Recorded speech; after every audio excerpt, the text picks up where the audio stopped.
Yes, good evening, Reds. Welcome to the Tactical Devils. My name is Jarvis Cocker, and with me tonight, as always, I have my co-host Stu Wally, and special guest tonight will be Mick Ruby from MUFC Realist TV, and maybe someone else will come on the show later. So I stay hope so. tuned. We will talk about Gyökeres, and we've been talking about Gyökeres for weeks now, and things are happening in the ether. Apparently, he wants to join Arsenal, according to Fabrizio Romano. But there came some other news out recently, and Man United are still keen on Gyökeres, calling to understand that happens till the very end. They respect him, prioritizing Arsenal due to United Champions League football, but the race is still on. Man United still wants Gyökeres. So it will be interesting. We have some updates. We have some theories about what's going on. Mick will tell you all about it. It's about Italian journalists. It's about agents. It's about the sporting directors in different clubs and why they are going for Gyökeres. There are some more links. Maybe it's Sesko. So I recommend you to stay tuned and smash the like, subscribe, and we will be back right after the intro. So see you in a second.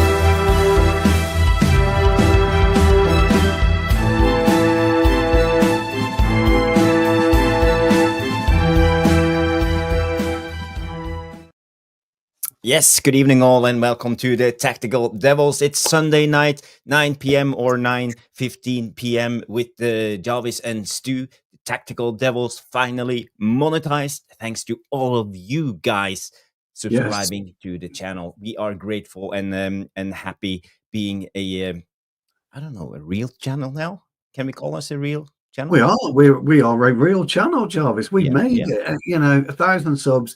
We couldn't do it without you guys. Hi, Neil.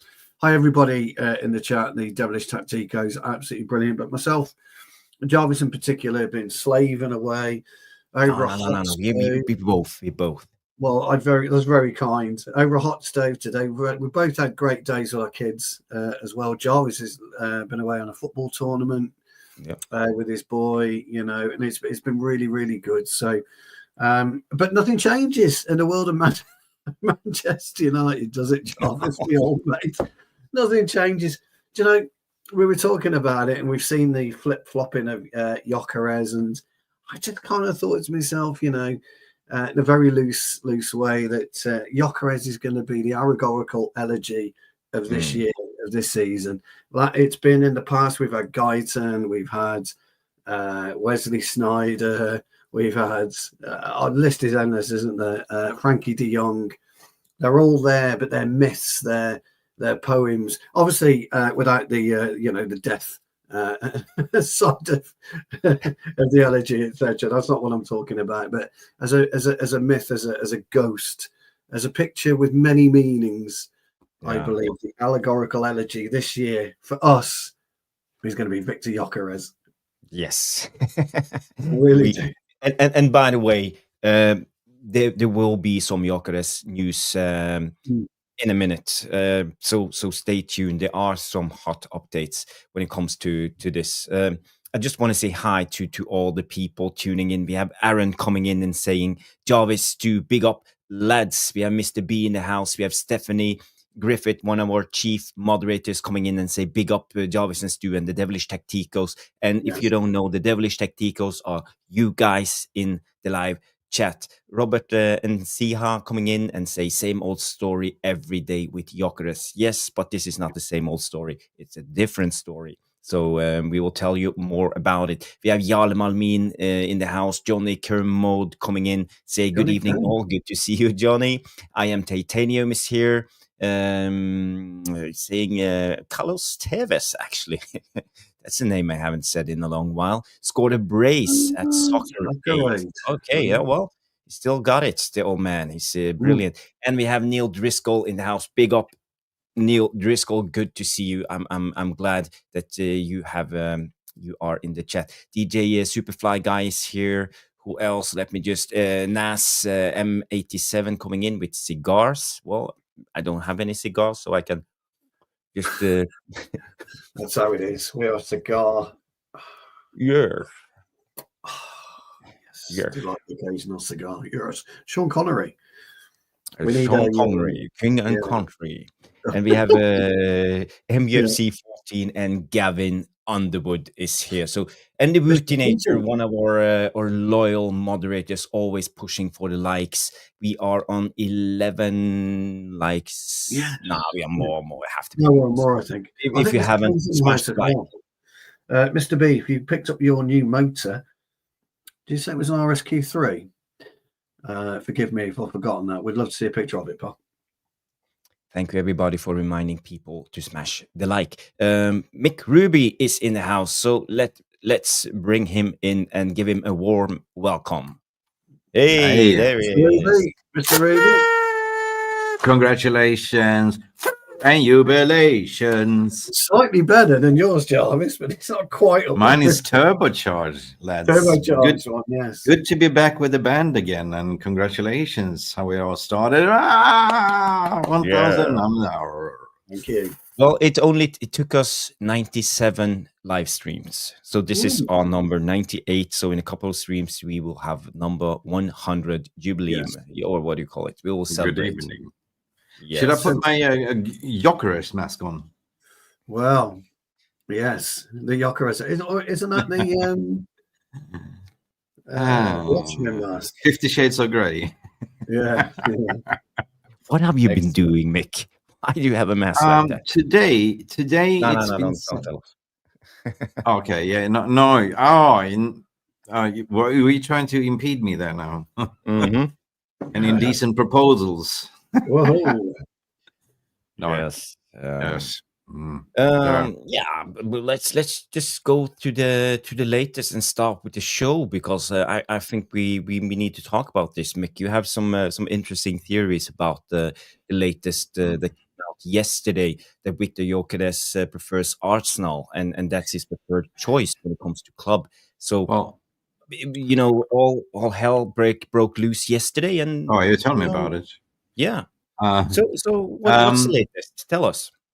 I think I have been following this from the very first beginning, and following up, connecting with different tier ones and the agency camp, and following what Swedish media is saying, Erik Niva and Simon Bank and all them, right? Because after all, he's from my home country, so I followed him since he was at Division 2. But what really came out yesterday was pulling everyone's pants down to the ankles, if I pardon my French. In a way, it was a Saturday. Me personally was out having a drink, celebrating my mate's birthday, and all this shit hit loose. Like, shit hits the fans, and then my Twitter was popping, everything was popping, and there was something that didn't really add up, and that was Fabrizio Romano's tweet, right? And yes, the tweet stated that Gyökeres has preferred choosing Arsenal, and there's no chance for Man United, something in that line. However, it was really a bit cryptic, and I was thinking, oh, this is not correct. It doesn't really add up. What's going on here, right? And then only about 60 to 90 minutes later, Fabrizio Romano goes in and does a video to say, no, just joking. He's still in for Manchester United, So for me, as a sort of investigative journalism, I have to dig deep, because I've been following this. So this didn't add up, because Fabrizio Romano 1 week ago said he was 99% sure the Gyökeres had picked Manchester United if we made Champions League, and it didn't really add up that he's still spinning to pick Arsenal over United. We know that, in fact, that Gyökeres and Amorim have a special relationship. They've been speaking 100%. And we know that the club has very good relationship with Sporting. And everything started from, the Portuguese media, like, the record, which is equivalent to the sun. Take it where the sun don't shine. Like, they will print anything, right?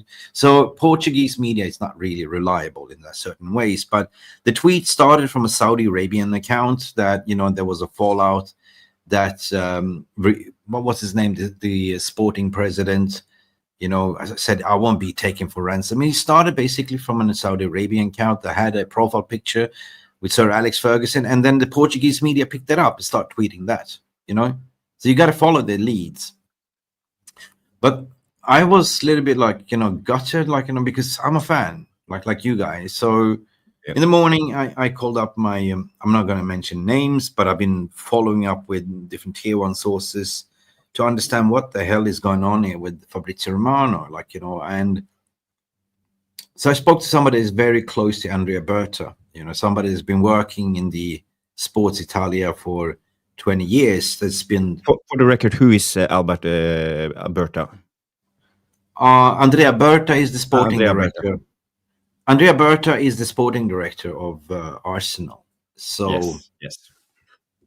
So it's simply like, that's the guy they picked up from Atletico Madrid. Oh no, Atletico. It was at PSG before, wasn't he? Yeah. Okay. Yeah. So, but my contact knows him quite well as well. So it was more like, I asked him, like, what the hell is going on here? Like, because you also said something in the line of, Arsenal. Yeah, there is an interest, but Arsenal have never put a bid. Arsenal, as far as I know, they've been following Benjamin Sesko as well with his agent, which is no other than, Elvis Bosanovic.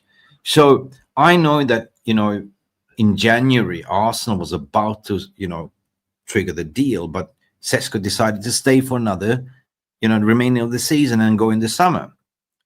So now that's back on. Like, it's very advanced. So it was kind of like, there's something that doesn't really add up. So I just started to talking to different people, and I found out something really shocking, which I'm just afraid. I don't want to be sort of, impede myself in certain ways, but at the end of the day, Real is TV, and we are independent, so we can say pretty much what we want. But I put the tweet out there, and I made a video early this morning where I really didn't go in what I heard, but I said it kind of in a nice way, and then I see different accounts copying what I said and started to put out there without having reference. That's cool. I'm fine. You know what I mean? But I said it like exclusive. I was speaking to a top Italian journalist close to Arsenal sporting director Andrea Berta. The Victor Gyökeres story and claims Gyökeres has chosen Arsenal over Manchester United, pushed by Romano and selected Portuguese media, is understood the story was calculated engineer smokescreen for Berta to lower the Sesko price from RB Leipzig. So, guys, if you don't know, I mean, Stu, you would know what's going on behind the scenes sometimes. It is very shady, it is a dirty tactics what's going on. And I'm not going to say the full story, but Berta gave the story to Fabrizio Romano because they're very close as well, in a way. And so it's a game. Basically, we know that they want Arsenal. Arsenal want Sesko. They don't want to pay that money, so they put their feelers out there for Fabrizio to say, that, yeah, this is the case. It only took 1 hour until Gyökeres camp called him up. Gyökeres agent called Fabrizio Romano and gave him bollocking. And that's why Fabrizio Romano went on that YouTube to sort of correct what he's saying. And he's been backtracking ever since. So that's never been the case, because as far as I understand, Man United are still in the race. Man United is still looking for it, right? So Sesko remains an Arsenal true priority. And there's also from iPaper Talks, what's it called, Peter Hall, right? He's been copying and pasting. He's been tweeted 3 times, which I call him out, because he's kind of spinning it and twisting it. He said there's some hierarchy within Manchester United. They're not really sure on Gyökeres, but it's actually Arsenal, the hierarchy, not sure about Gyökeres. right? Andrea Berta likes to line up to simple Ds and pull the trigger, but at the end of the day, you got to look at stylistically, like, you know, and why Arsenal has been chasing Benjamin Sesko. And you got to look at, well, Gyökeres actually fit that. He's part of that list as an option. But as far as I understand from, you know, Sesko's agent and Mismanagement, that deal is quite advanced. So it's pretty much a, how do I say, I'm lost for words, like a showmanship to, yeah, you know, I will stronghold you. Like, you know, if you don't lower the price, you know, we'll go for Gyökeres, you know. But it's like you and me, Jarvis, we go to a pub and I kind of deceive you in a way to say that, oh, listen, look at that blondie over there to the right, 3 o'clock, but I'm actually looking at 11 o'clock. You know what I mean? So I deceive you for you to go there. So I go for the 11 o'clock. Sorry, yeah. In a layman's term, like, you know. But it's been one shit weekend, if I may say so, because yesterday I was absolutely bombarded, and but this morning is all clear to me, and it's all calm settings, yeah. And the story regarding Hugo Ekitike, that is kind of Man United also playing the charades in a way. It's normal that you acquire for a certain place, and it's not been club negotiations. They contact his brother for information, simply, you know, to understand what the price is. But instantly you got to look at the XG. You got to look at, why is Eintracht Frankfurt charging 100 million for an up and coming striker, where they sold Mamouche for half of the price? You know what I mean? And we actually look at the market value of Osimhen, 75 million euros. The same with, which is a prolific goal scorer. So for me, that is kind of also like, you know, to show a little bit leverage on the market, you know. But we know now that, you know, Ekitike is plan C. So this is where we stand today at the moment. Like, it's still early days, and transfer window is like, you know, trying to predict the weather. You never know. Like Stu can tell you as well. Like, you know, today you can look up in the sky, it's sunshine, beautiful, and then all of a sudden 1 hour later it's just bucketing around rain. So yeah, I'm just not happy the way certain journalists start calling us. I mean, I wouldn't say that Romano is not a journalist. He's more of an influencer, the way he built his brand. And, you know, I think he's falling off the cliff a little bit. So instantly I was waiting, like, if there is one person that knows Arsenal that hasn't said anything about the situation, is the bomber Ornstein, right? Nothing came out from him. So I think that now you saw another tweet is that Arsenal has cooling off the interest in Gyökeres, and, you know, they're still going full steam ahead. So the message has been delivered 100%, you know. But I mean, I'm old school. Like, you know, you also, you're old school. Like, you know, for me, you know, you got to do your investigation. You got to fact check. You got to sort of look at it. But nowadays, people can just put out any tweet. People can be an aggregator, put anything out there, and the whole fan base will actually go panic, right? So yesterday, the whole fan base went like, it kind of a smear campaign, like, you know, I don't want Gyökeres now because he doesn't want to play for us. Nobody ever said he doesn't want to play for us. Did this even come from Gyökeres' mouth himself? Did it come from the agent? No, it didn't. So this is what I'm fuming about, to be honest. And that's why I came on here, because I didn't want to do a video on my own channel. So yeah, it's interesting, Mick, but for me, I feel that maybe one of the questions is, you know, yesterday everyone said Gyökeres deal was off, and he rejected Man United, and today, you know, we are still in the race. So does anybody really know what's going on? I will give this to Stu, because for me, I feel it's a lot of guesswork at the moment. You know, even tier 1 journalists coming out with the confirmations, but we still don't believe it. So for me, I'm not sure. I something is off. I agree with you, Mick, but yeah. No, but I did confirm. I even confirmed with the agency camp as well, and the legal representatives as well. So they were pretty much pissed off what came out from Fabrizio Romano. That's all I want to say, because it didn't came from them, 100%. And that's why you saw Fabrizio make a video 1 hour later to apologize. Not really apologize, but backtrack a little bit. And he's been backtracking ever since, because the agent gave him really hard time, you know? Yeah. This one, keep in mind, Gyökeres. Yeah. I know. And this like Ali Durst and company, they are.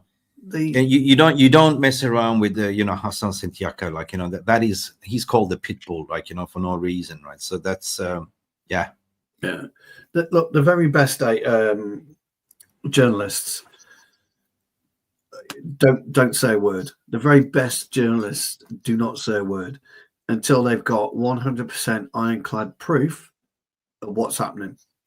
So any journalist that you see put something out on X is looking for some kind of credibility. And I'll tell you something, guys. It's like shooting fish in a fucking barrel. The more bullets you fire, the more fish you're going to hit. It's as simple as that. It really is. And it's the same with transfers. The more bullets you fire, something's going to land. And when that thing lands, that person will drag his tweet up from 4 months ago. I told you it was going to land. But he hadn't got a fucking clue 4 months ago. Yeah. He was just speculating. He was dangling a fish on a hook to see who would bite. And what happens is the fan base bites. It's not just Man United fans, by the way. It's football fans in general. We all bite. Yesterday, Mick was right. Yesterday, Gyökeres, fucking tosser, wanker, all that kind of stuff. Me and Jarvis were going backwards and forwards a bit yesterday. Oh, you've seen what's gone on and all this kind of stuff. But Jarvis said to me, Stu, it's bullshit. He put it in a bit of a nicer manner than that, but he says it's bullshit. And I wrote back, I said, I agree with you. Nobody knows. And this is the problem. So people say the Fabrizio's the GOAT, and when he goes with something, we get a here we go, we're all good. But it's not always the case. It's not always the case, Stu. When you reach that level, you build yourself an empire. You know what I mean? So that's become the standard. It ain't like, here we go until he says here we go. That's right. That's where Fabrizio got his business model to that start now. When I go with here we go, or here we go, we're all good. There's a dark side that you should know as well, that nobody talks about, that when it's a transfer window, there is a very dirty politics going behind the scenes. All the time. It's not, in this case, I'm not going to say specifically, but it's not unusual that money pays to journalists and XYZ to toe a certain line because everyone wants to make money. That's what they also call intermediates. Even you utilize certain journalists, you select them as intermediates, as mouthpieces, but you also pay them to toe the line.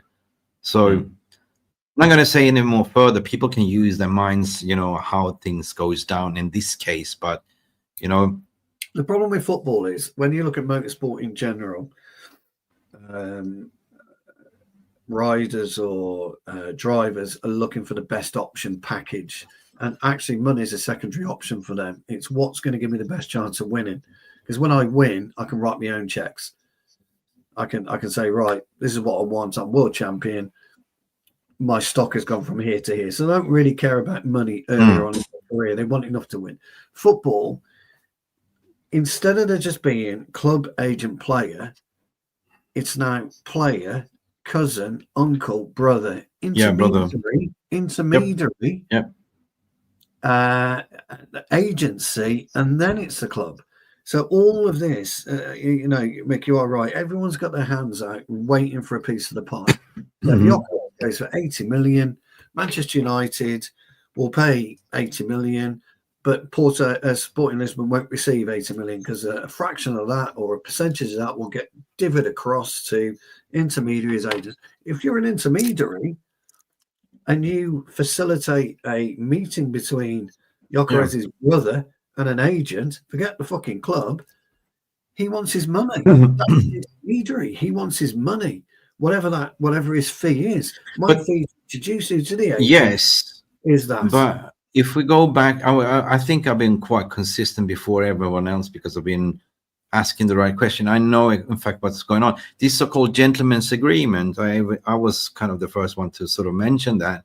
There was never a gentleman's agreement. So if you have every single agency, they also have a legal counsel representative with a part of it. You have to. You're a bad agent if you don't document this conversation, what you have with Hugo Vienna. Now I understood this straight away that they did have everything. They have recorded, they have emails, but it's also added onto his contract. If you don't do that, you have a Frankie de Jong situation all over again. You know what I mean? When you do have a gentleman's agreement, you will take deferred wages, but you don't put it in writing. So in this instance, like, you know, they hold the leverage. And I was the one to start tweeting this, and everyone was sort of catching up because I understood. But at the end of the day, like, you know, that's why you saw that the sporting president is bowing down. Like, and I say, yeah, he can go for 55 per plus 10 add-ons as per agreed. But part of this contract as well is certain clubs that can only bid for that. The remaining of them has to pay the 80 million, you know?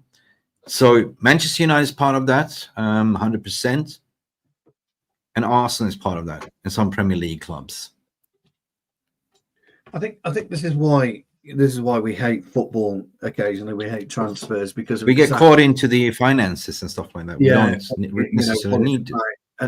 But players are responsible for this. The players themselves are responsible for allowing this to happen. The players are responsible for letting their brother. Bearing in mind, don't forget, 10 years ago, Jarvis might see somebody kick the ball out in the street, might think to himself, you know what, I think he's going to make it, so I'm going to become his agent. And he's got absolutely zero fucking qualifications to be an agent. Might be a lawyer, might own a detailing business, who knows? But he's seen somebody, I'm going to be your agent.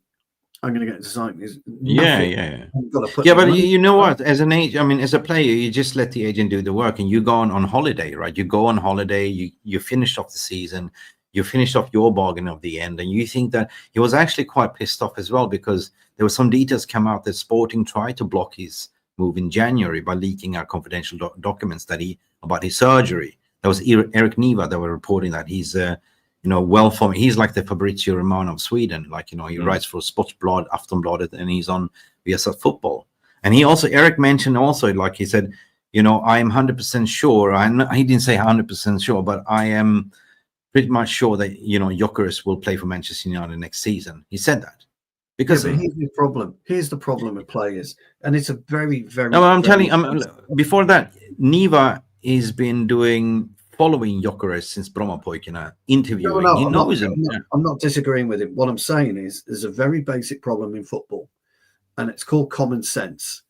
There just isn't any in fucking football. One little bit. If I'm a Boomo, if I'm Gyökeres, right, and I've already made a decision in January that I am not going, and I'm saying to my agent, look, I'm not staying at Sporting. I want to go to Arsenal, hypothetically, get it done. Because when that season's over and I go away on my holiday, I don't want to fuck about with phone calls from you. I don't want any texts from you, any messages from you. I want to come back knowing where I'm playing. And it's not difficult to do. It is not difficult to negotiate. It's an easy part. You've got 6 months to do it. But nobody does it. The agents don't do it because they're desperate for that extra fucking £1 million in their bank account. And players are letting agents manipulate them. They're letting them manipulate where they go. They're letting them manipulate their salaries, the sell-on clauses. They're letting them manipulate absolutely everything. The gentleman's agreement, Mick, and you're absolutely right, has gone. It fucking finished 10 years ago. No, it doesn't exist. No, this all started, and I don't want to speak ill of the dead, Mino Raiola. I don't want to speak ill of him, but he kind of almost manipulated it. Pinisa Harvey and, what's his name? Gyökeres. They started to do these well outside the box proposals to get players in third-party ownership, moving players from other players, having a big stable of players. And what it does, it just takes away the legitimacy of a footballer to finance. Money, fucking money. And we're all fed up with it. You know, the Devilish Tacticos are fed up with it. The fans are fed up. We're all fed up with it here. You know, football transactions aren't difficult. They never are, because it's a simple transaction. Whatever you do, it's a simple transaction, unless you're dealing with multi-millions. Yeah, unless you're dealing with certain levels of image rights. Okay. Yeah. A handful of players that offer that. Gyökeres, in my opinion, doesn't have the image rights. And Bumo doesn't have the image rights, which is why Cooney was an easy deal. He wanted it. He was desperate. Yeah, but a lot of people, Stu, what a lot of people don't miss, because that Cunha deal has been going on for months. You know what I mean? That's why it was so easy. As soon as the transfer window opened, they announced it. They just started with Mbuno after that. That's what's going on at the moment. So they just iron out the nitty-gritty. And there's so many intermediates and people involved in these deals. And there's like, yeah, I don't like this clause in this contract. Can you change this back and forth? And you're kind of trying to negotiate how is the installment payments going to be X, Y, Z. But the personal team in terms of already agreeing with the player, then you move to the club and negotiate with the club. And nobody really knows where everyone knows that he's going to become a Manchester United player. For all I know, this deal could already be done, but they're just waiting to announce it after the 1st of July. Well, you can tell by Mbumo's interview today. You forget what he says. You just look at his demeanour. And Jarvis will Jarvis a picture of his demeanour. His demeanour, whatever. I'm done. I'm fine. And then the next. Sorry, Stu. Then the next semi intermediates, which is certain mouthpieces, started to create clicks for views to say that creating this scaremonger tactics that we might lose him. We might lose him for because they put 2 and 2 together, like, you know, because Thomas Frank is joining and yada yada yada, which is absolutely bullshit in my opinion. You know, Ornstein came out to say that he rejected. There's no chance, right? He was coming to United when Frank was manager of Bradford. You know, it's bullshit like that. But that's always the same. Look, I get what happens. You try and push up the value. You try and push people against each other. You get 2 bulls to butt heads. But I quite like the way that Manchester United did business right now at the moment, and I'm really I'm quite calm about it all. Big up to the YouTube wifey who was in the Vicky, the G Wolf. It's G Wolf in. It's the G. Yeah, G Wolf. Wizard. G Wolf. G. Good to see you, G. Legends. Yeah, good to see you, mate. Stu, I just want to say hi. I saw some new guys coming in that I haven't seen before, so I just want to say hi. We have Antonio Esperanza coming in, and I'm gonna give you this question to you guys. Did you guys want Gyökeres? Yeah, I think it goes without saying when it comes to this fellow Swedish Mick Ruby here. I've been following him since Division 2, man. So yeah, of course. But for me, it's ready-made striker that is a plug and play in Rúben Amorim's system. That's a done deal for me. Like, you know, you look at Osimhen. There was some reports saying that he's a money merchant. He doesn't want to come to United because we're not in the Champions League. So that's due one, mate. And then we're looking at Plan C. What is that? Oh, the lap flapped away. So we're looking for the next up-and-coming thing. Are we going to go back into this 22, 23-year-old again to do the Rasmus Højlund? Have you seen his stats? He's not really a prolific goal scorer. He's a technical, attacking-minded forward that can play it wide, can play in the middle, but he doesn't really hold up the ball. In order to do so, around Ekitike, you need to have runners. And this is something that potentially could work with Cunha, potentially, right? But I don't know, man.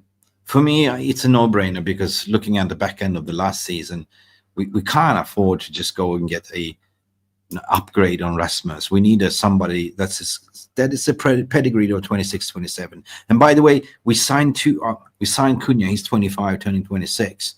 Bueno, 26 as well, 25, 26. Gyökeres is only like 26, turning 27.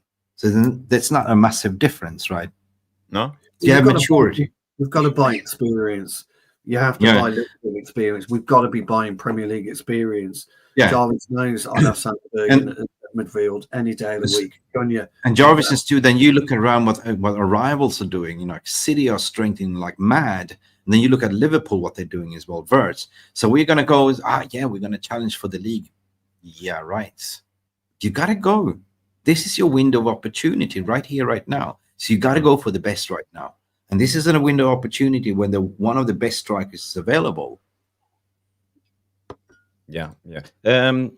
Question still applies. Stu, do you want Gyökeres to come to our club? Is he your preferred striker in a way? No, I'd have Osimhen. Okay. I think Osimhen's a better Premier League made striker than Gyökeres. However, let's be clear. I can see the way that Gyökeres plays, and I can see why Amorim would want Gyökeres because it's an easy fix for him. But I think an actual better striker, all-round better striker, is Osimhen. And although Gyökeres, I think, puts in 20 goals a season, I think Osimhen drops in 25. And that's what I think. But at the end of the day, would I be upset to have Gyökeres in? Absolutely. But, no. Osimhen is more of a central striker in front of the box. But that's why He's we not need like a deep lying playmaker type of guy who will link up. We need a central striker. We need a central striker now because you've got Cunha and Burmo to do the hard work outside. But Osimhen will he will migrate to wide right, wide left. But where he's dangerous is where we want him. Where I said to you the other day, Jarvis, the safest place on any football pitch is the 18-yard box. People aren't going to be rash against you. They're not going to come and smash you because it's a penalty. They're not going to try and trip you. It's a penalty. Yep. They're not going to try and block you because chances are it's a penalty. You're not going to get elbowed. It's a penalty. Yes, it does happen in there, but it's not as rife as it is outside. Even me, when I'm in the box, I'm wary of elbowing people. And I love elbowing people. I'm wary about it. I'm wary of, so I just use my shoulder and my weight and I push people around rather than dig them in the area. But outside the area, game on. Yeah, absolutely game on. But your weight, you're a skinny type of guy, aren't you? Skinny. Strong, actually. I wish I was skinny. I wish I was skinny. But yeah, I'm just bantering you. No, I wish I was. I wish I was. Crikey, I've got a bit of a tummy at the minute, guys. I'm not happy with it. Well, it's pre-season. I know you guys are starting up again. We're 2 weeks. We're back in 2 weeks. Yeah, 2 weeks. Yeah. Antonio Esperanza, I just wanted to say hi to him. New guys coming in. We have Boo coming in. Good evening, all. Good to see new people, new faces. We have Chris Johnson Adventures coming in. Hello, new sub here. Cool. Hope we get Gyökeres. Thank you, Chris. Glad to see you, and thank you for subscribing to the channel. And Christopher Nayak coming in and say, why aren't we looking for loan options with Osimhen? And that's a good question. Why aren't we looking for? I think it's a great question. Okay. And I would. And I just want to say hi to Ivor Lee before we go to the question. Why are we really going for Gyökeres? Not for me. Ivor Lee. Thank you. I would look at a loan option for Osimhen. Absolutely. We know he's not so much money-wise because he's turned down Al Hilal. Al Hilal were chucking money at him and he said no. So there's something afoot now with the Saudi League. You got Bruno saying no. You've got Gyökeres saying no. De Bruyne said no. People are saying no to Saudi Arabia because they are hilarious, man. Exactly. Yeah, to stay in Europe. Would I take him? Absolutely. You take Osimhen for a loan with an obligation, and he does well within that 12-month period or that first season. You're going to take the obligation like that, no problem. If you get the obligation right, but you've got your get-out clause if it doesn't work. In hindsight today. And let me just flip the script just a tiny bit. In hindsight today, Jarvis, and I will ask you this, 3 years into the Højlund experiment, if you could have got Højlund on loan for 12 months with an obligation, would that have been a better option as we are today than paying him and paying for him outright? Yeah. It is, isn't it? And we've proven that. It is. So, in retrospect, 100%. So, are there deals to be done where you do loan and get an obligation? But I think Osimhen comes in and pops in 25 goals anyway. I really do. Yeah. But what do you do with Højlund? I'd keep him. Yeah, that's the interesting thing. We can talk a little bit about Højlund in a while, but there's some links to Inter, and they are getting stronger. I just want to say hi to Ivan, new face I haven't seen before. Say, guys, we got to make pressure. We got to. Sweet stuff. You say, guys, we got to pressure Amorim for some masterclass as well. Cersei, false nine, push up Cunha and Mbeumo. It can work. I'd rather invest in the midfield, goalkeeper, and wing backs. And I respect that opinion. I think we need a striker. For me, I think that's. But it's an interesting take. Big up, Iwan. Thank you for joining the live chat and watching the show. And good to say we have 55 likes.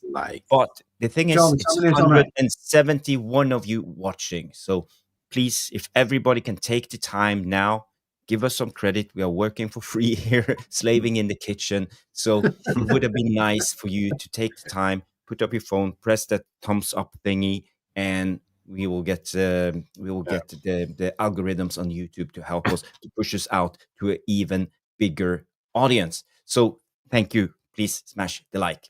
And we have Burba coming in the house, coming in and say howdy. Burba. Yes. G'day, Burba. Good day. Good day. Can we continue on the Osimhen? No, I just want to bring up this, Mick, before we go. Sure. Because this is part of the interview that Man United are still keen on Gyökeres for the late arrivals, calling to understand what happened till the very end. They respect him prioritizing Arsenal due to Champions League football, but they are still in the race, according to reports. So this is the backtracking from Fabrizio Romano on the tweet that came out yesterday. So I just want you to all know this. The Gyökeres deal is not off. We are still in the race, and everything can happen still.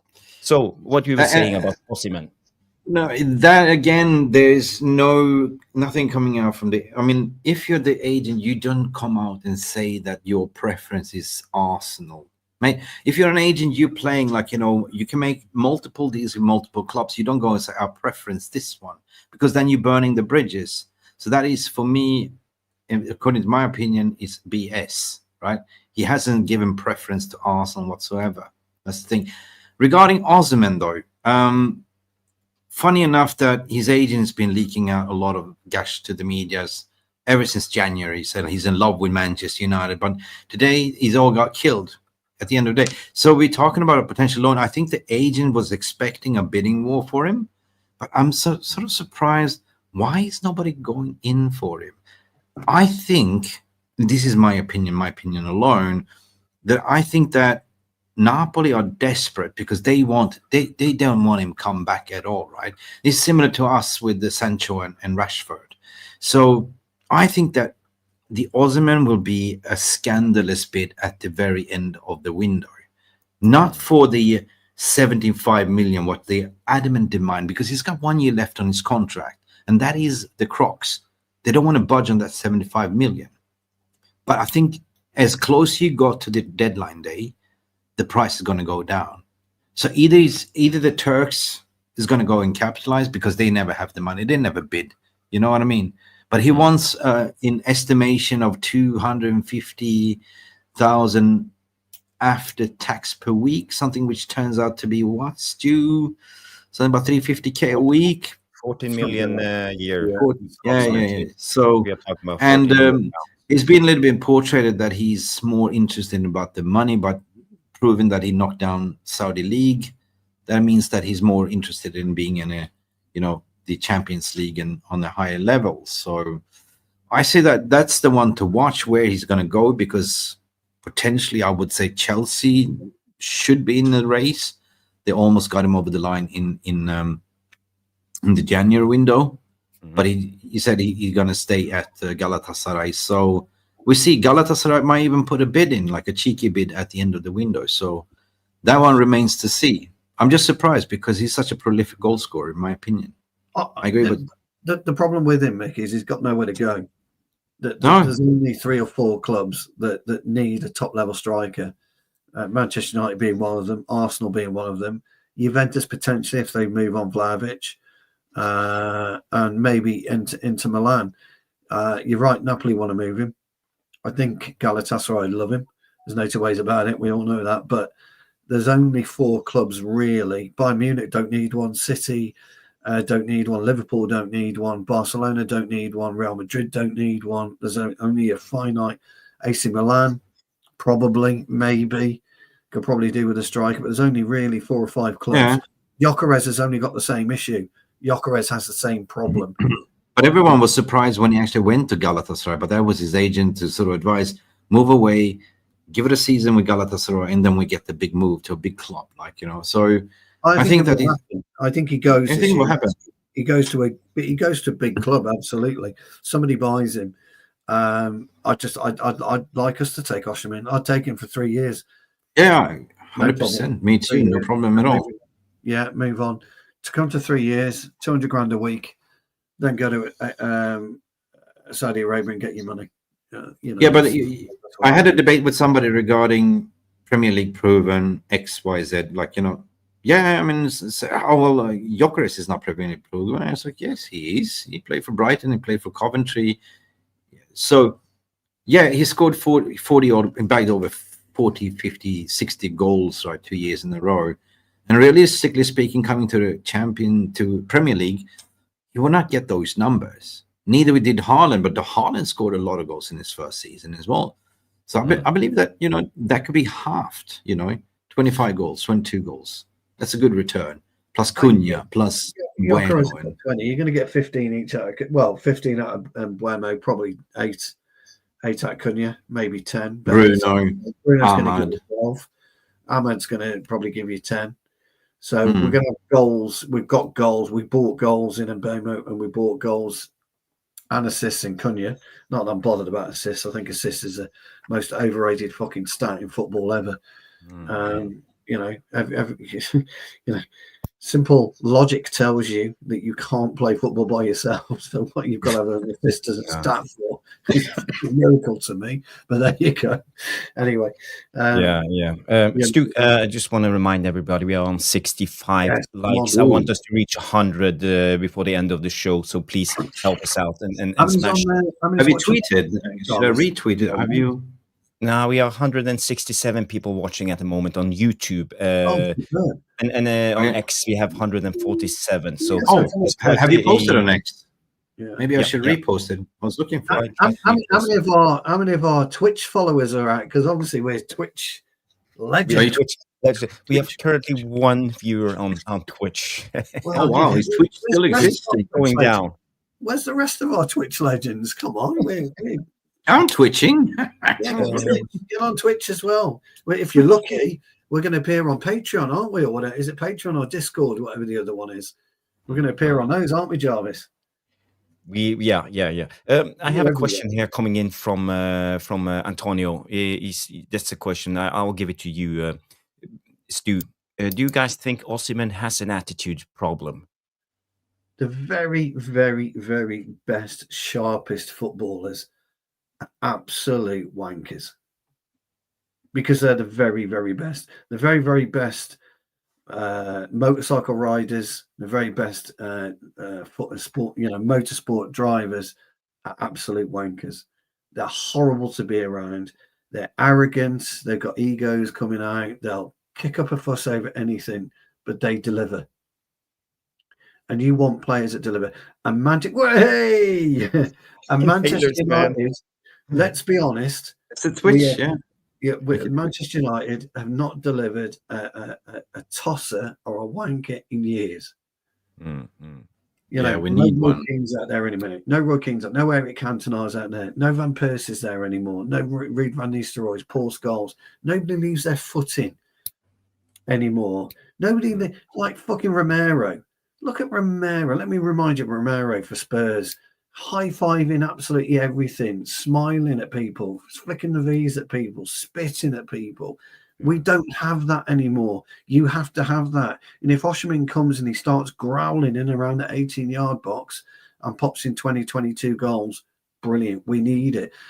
You have to have that arrogance, somebody you want to get fucking head off because you hate them so much. So, Stu, who's going to put their foot in the mouth of Turkey that came out today and say he's going to kill us?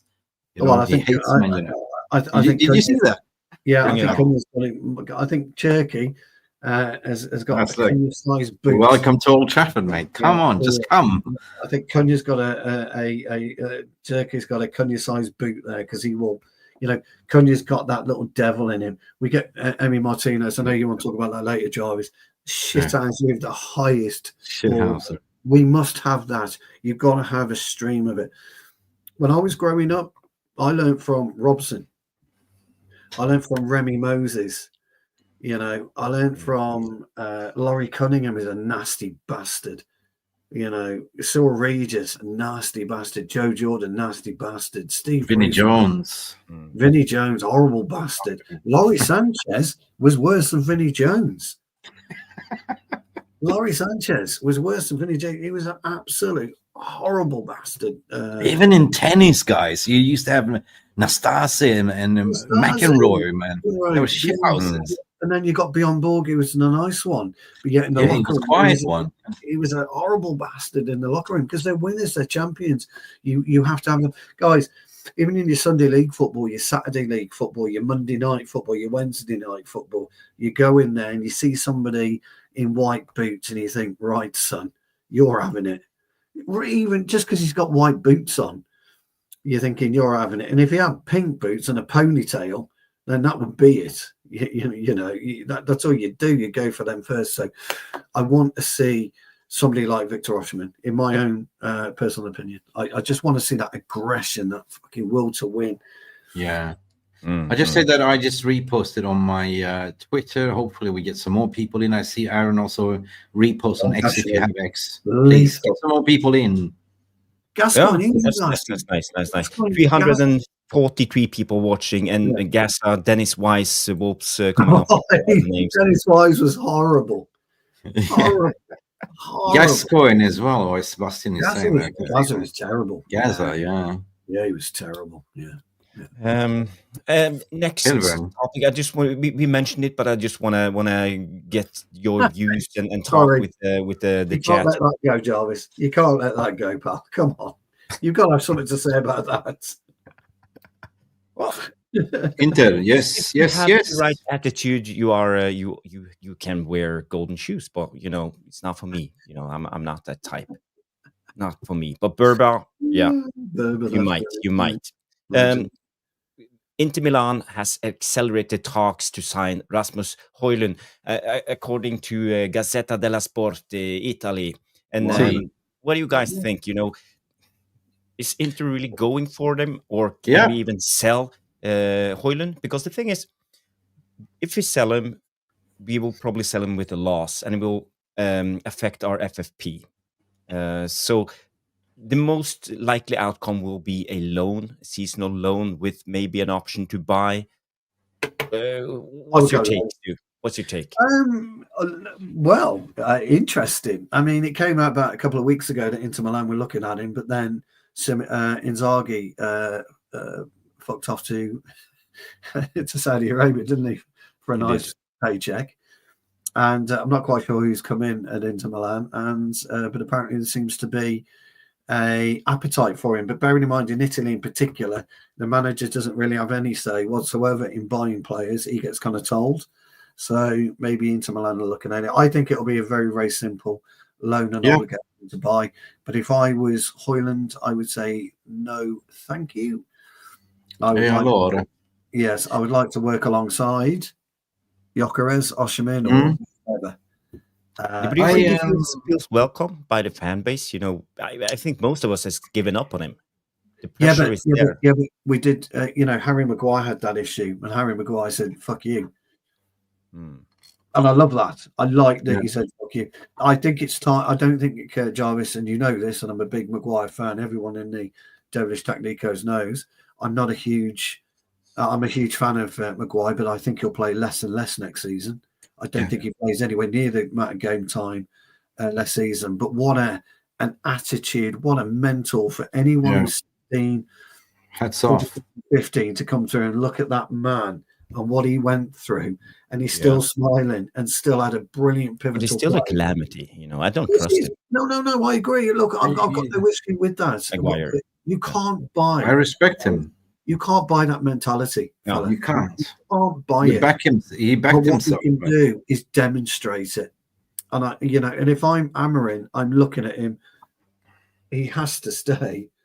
You're not going to play Harry, but my God, I need you. I definitely need you, because I need you to demonstrate to these younger kids what it means to be a Manchester United player. So for me, I agree. I don't think Maguire plays anywhere near as much next season. But what a player! And I want to see that kind of balls now from Højlund. And we know he's a problem, and he's not going to score goals. But one day it's going to click with him, and when it does click with him, wow! Do you think so? Really? Oh, I don't think he has the right instinct. His instincts are off. You can teach him everything of the game, but his instincts are off. That's my take. I've been analyzing the guy for now almost 100 episodes. You're right. His instincts aren't great. I even saw him in as a guy. I saw him in Asian tour post season tour, and the moaning and groaning from the fans, they don't back him. He couldn't even. How do I say? Against tiny Asian centre backs, he was falling like Bambi on ice. He was like the sushi behind the two chopsticks in a way. It was embarrassing. It was embarrassing. And if you were to take Højlund, right, and you were to put him into Liverpool's team, you're going to see a different player because you've got too many big characters in that team that won't allow him to fail. You've got too many big characters in City that won't allow him to fail. You've got too many big characters at Chelsea that won't allow him to fail. We're too weak. We've said it before. Mentally, physically, we're too weak. That changes. And Bumo, Cunha, that changes. Well, it's been also a turbulent season. You can't really. You got to understand the mental side of it. Like we were never supposed to play as the leading striker. He wasn't. Right. So no chance at all. But I'm gonna just go what I've been hearing also from the Italy side of it. And yes, Inter Milan is really, really hard on. But another thing is what you could sort of also bear in mind is that Atalanta is also there. This is from very credible Alfredo Pedula, by the way. So, which I'm gonna start having weekly shows with as well. And it's gonna be interesting because we're gonna have a lot of Italian links. But on the other hand, I would say that it makes more sense if it goes to Atalanta. That is an environment that he knows. He knows the background stuff. He knows the city. Knows the fans. If you want to have a mental reset, because he's clearly broken, right? Surely he can go to Serie A, he can go to Inter Milan, but yet again he's got to learn everything from beginning there, the culture, the fans, and everything. I don't think the Man United will sell him. I think the Man United will take a loan fee and then next year sell him, because if we sell him now, we make a loss. That's the thing. If you sell him next year, basically you take a loan fee this year, you make a little bit profit. Next year you sell him, you already paid one installment, so his value will be going up. That's what's, and we got to make sure that we insert an obligation to buy, not like a Jadon Sancho obligation. You know what I mean? I agree, but I just want to say one thing when it comes to Højlund, and this goes to you, Stu. I just want your take on it, because if our plan is, we heard Rob Dawson, I would say a couple of days ago, said that United still wants Højlund to develop. We still want him at the club. So is going to the Italian league, going back to the Italian league, the right move for Højlund to develop? Because I would rather see him getting a loan to a championship side to develop than go to the Serie A. Because for me, I think he won't develop. He will come back. The tempo will be too high. He won't know what's going on, and he will continue with the calamity. So for me, if you want to keep him, Premier League or Championship, that's it. Yeah, he needs to stay local. Yeah, he's got to stay local. I agree with that. I think going to Italy, unless you sell him, is a waste of time. I don't think he develops in. It is a waste of time. Or guys, nobody's really talking about this. Or go back to the original plan. We were supposed to sign Harry Kane and have him as a secondary striker. What if all of a sudden we get Gyökeres and he's the developing striker underneath, learning? Because if you look at him now, he's got nobody to learn from at the moment. Well, he's the most senior striker. That's what I think we should do. If we keep him. But that's why Osimhen's a better option than Gyökeres. Osimhen's a way better option to learn from. Just getting Avians to get along. Yeah. And I know people will say, turn around and say, they're right, well, he didn't learn under Ruud. But when you're manager, you can't just focus on specifics. You've got to focus on everything. Yes, he was in before as striker coach, but it's quite difficult in the short space of time to work one-on-one. What Rasmus has got to do in the summer, is have 2 weeks off maximum, the end. Then he's back to work. He comes back to the UK, he gets back to Carrington, and he pays for one of the coaches. He gives, pays those coaches to come in and train him. and he wants to work solely in the 18-yard box. He doesn't step outside that box. He works in the 18-yard box. The best thing you can do, and I know it's going to sound very, very strange, guys, and I appreciate it, is go to the actual goal frame itself and walk the actual post to post, and then you can identify exactly each time you strike a ball where's the most optimum place to put it. And if you do, you walk closer, you put yourself then in the goalkeeper position and think, what would I do if I'm coming in on him? What am I going to do?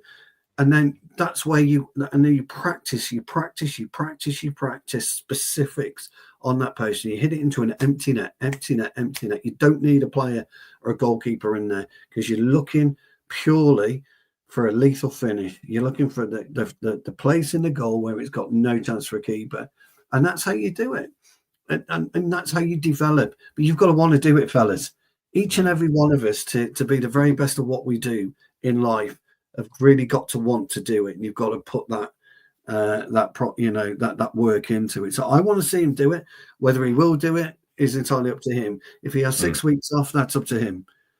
But that's what I would be doing about having 2 weeks off, and I'll be coming back in. And then I'll be in the gym. Yeah. Jarvis. But this is a good take from Ricardo Diaz. The problem is not learning; it's finding time to play. Since United only will play once a week, we're not in any European competition. No, but it is learning. You have to learn. You look at Cristiano Ronaldo. Ronaldo constantly is practicing.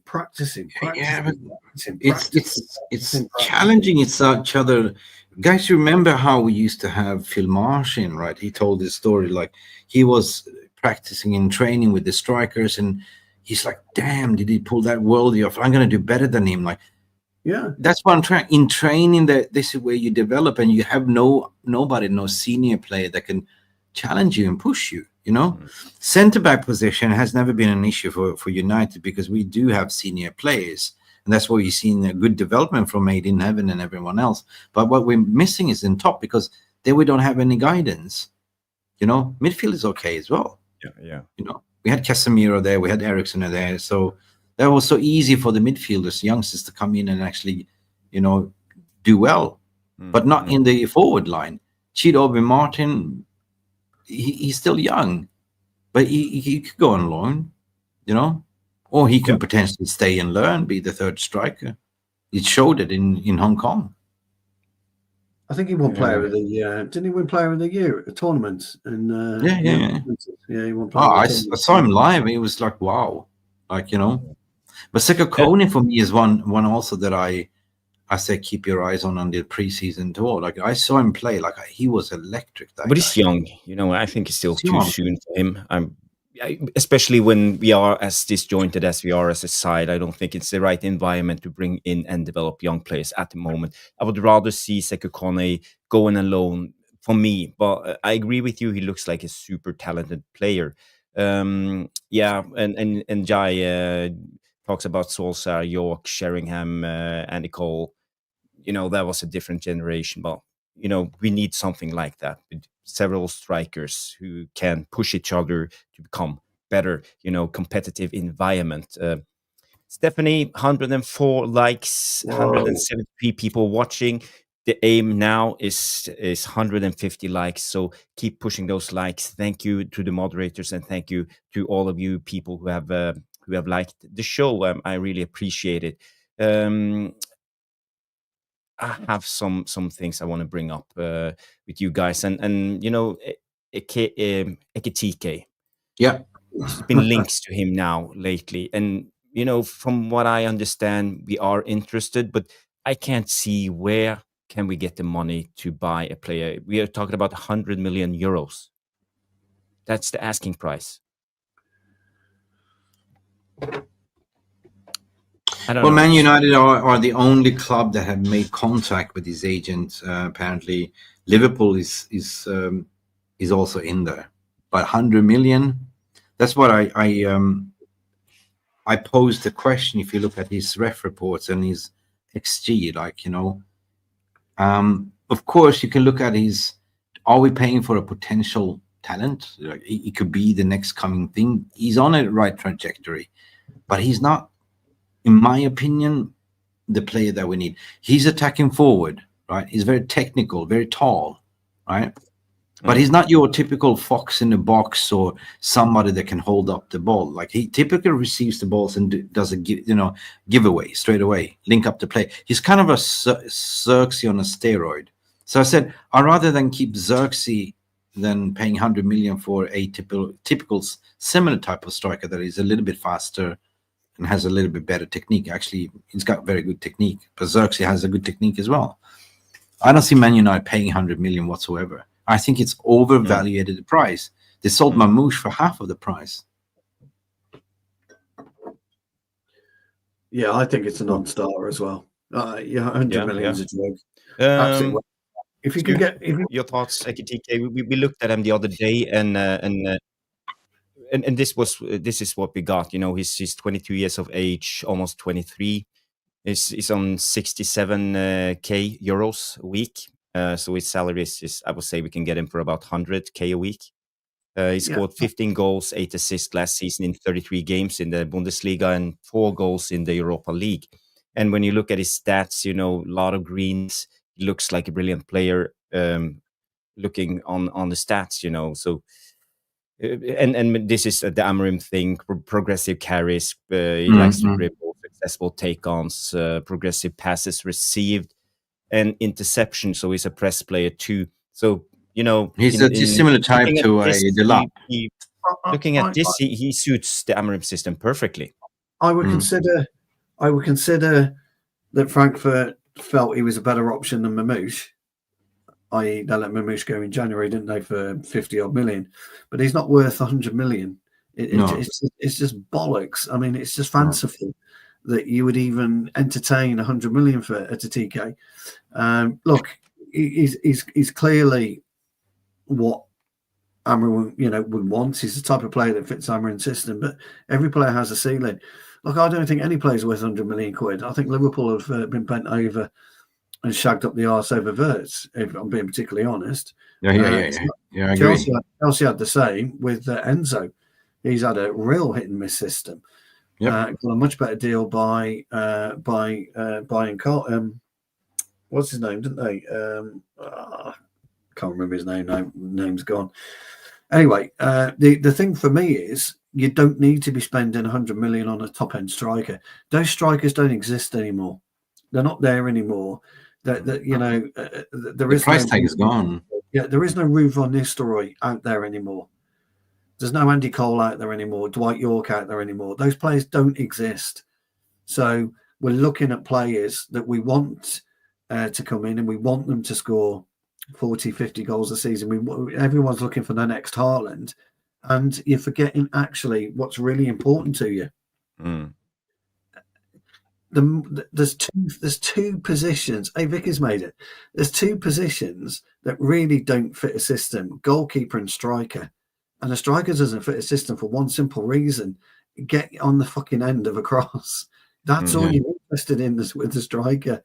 Operate, work in the 18-yard box, and finish off. How the ball gets to them is down to the players and the manager, but it's got to get to them.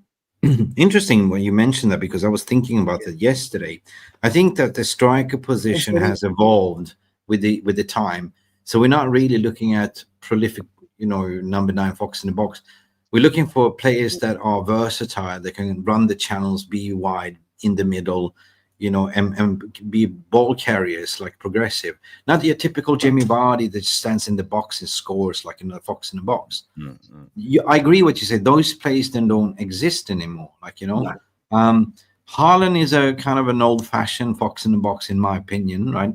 And even if you look at Harry Kane's game as involved as well, he's dropping down more deep and is sort of involved in the play, link up a play and everything.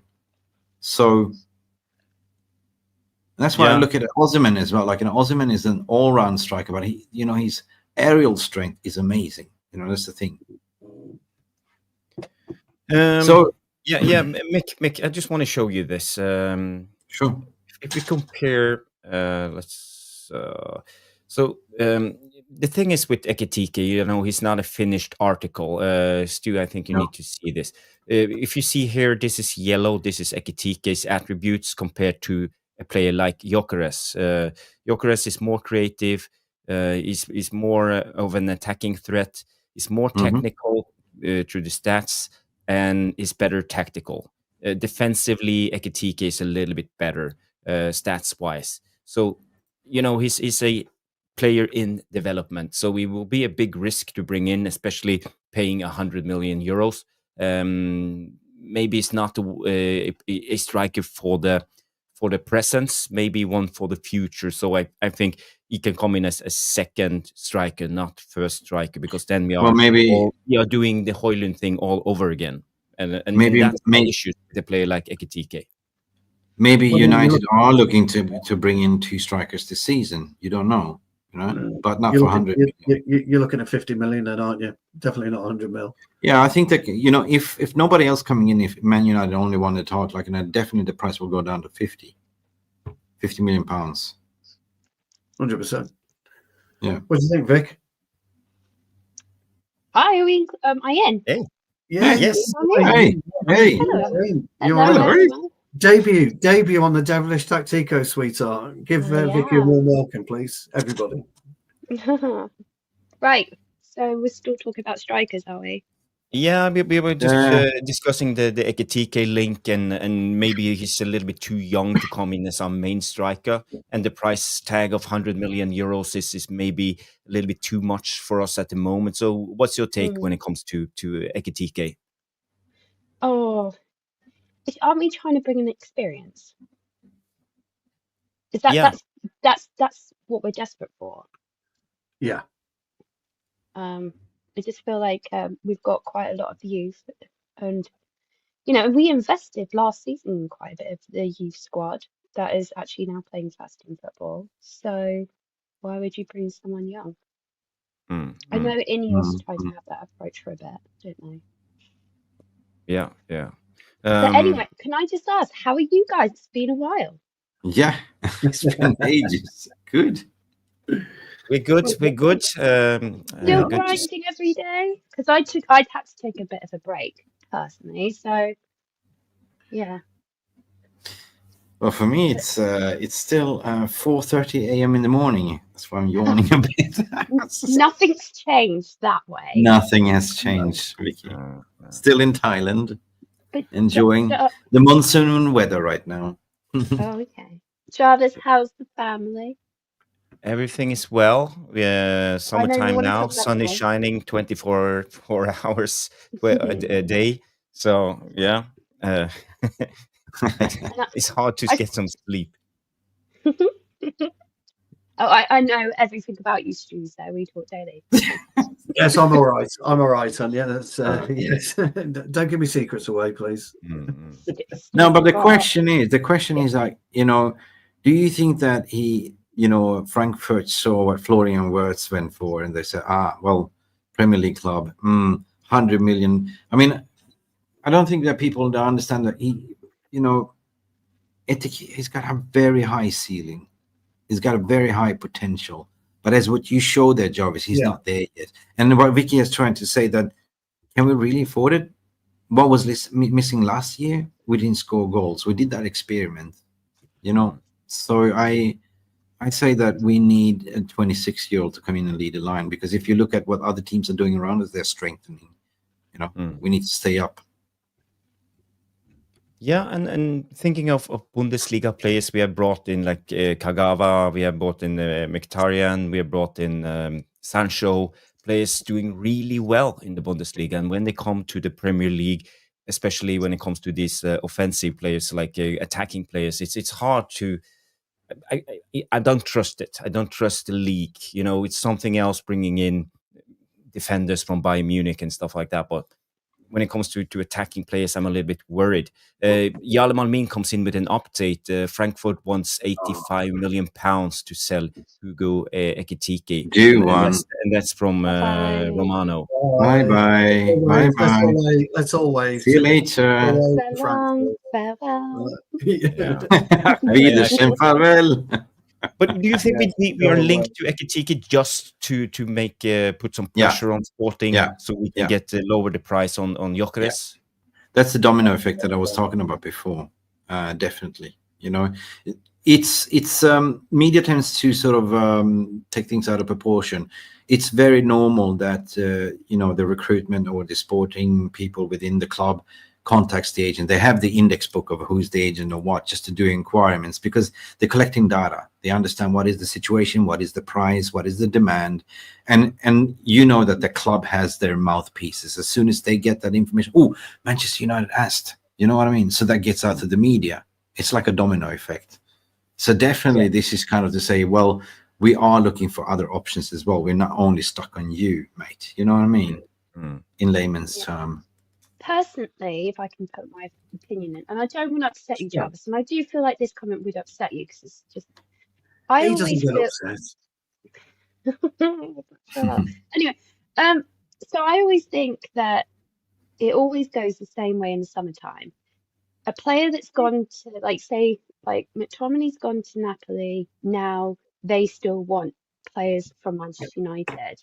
And then it's just all the time. Agents go running to Manchester United to make a spin, and then they go, and if they reply, they go, yeah, they're in, they're talking to him, just because their agents have gone running and reply.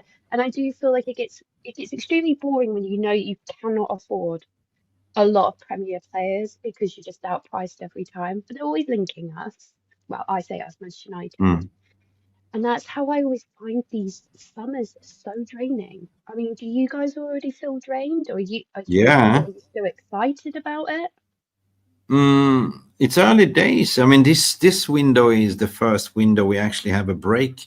It was open 10 days, and now it's going to have a break until the 14th. So it's a bit unprecedented, but it's been quite intense because deals been lined up very quickly, and the fan base, they do expect things to happen now. Okay, we got Cunha over the line of the 1st of June. As soon as the window opened, he was announced, done deal, here we go. And now everyone expected to do like ultra turbo, right? But I think that we are finessing things, and that's why I say we are dealing with multi-million-pound deals. Like, so it's and there's no priority order. Like, everything is like, we go on a target list, but it's that Man United are now doing multiple deals at the same time. And that's the thing. So it's like you, Vicky, going to McDonald's and you take, you look at the menu and you press on that digital thing. Yeah, you know what your order is, but whatever comes up first is what you tend to grab and eat, right? And the rest will come. So there's no really a priority. Everything is depending on what the chef is cooking, right, and how fast it comes out. And the same thing goes in analogy how the deals are progressing and negotiations and coming to an agreement, initial agreement. I think that fans need to be a little bit patient. I mean, our fan base is becoming almost worse than Arsenal fans at the moment, like, really cranky, and I can't blame them because we've been abused. We've been used and abused by 90% of the media correspondents are not even Manchester United fans. They're just attached to it. And they just write about Man United, or agents are using Manchester United's name just to generate interest. Yes. I want to change topic. I want to go to because I personally don't see this Ekitike thing happening. I want to move on. I knew I upset you. Move on to a player we haven't spoken about in a while, and it's this guy, Marcus Rashford. Oh no! Marcus Rashford dealt major blow in efforts to join Barcelona, and the thing is, Nico Williams has been linked to Barcelona now and is apparently willing to lower his wages to go there. Something that Marcus isn't. He likes his cash, as far as I know. I don't know him, but what the reports tell us. And that's the brother agent again. Oh so I don't know what will happen to Marcus Rashford now. Aston Villa don't have money to sign him. If you surround yourself with yes men, this is what happens. Yes, sir.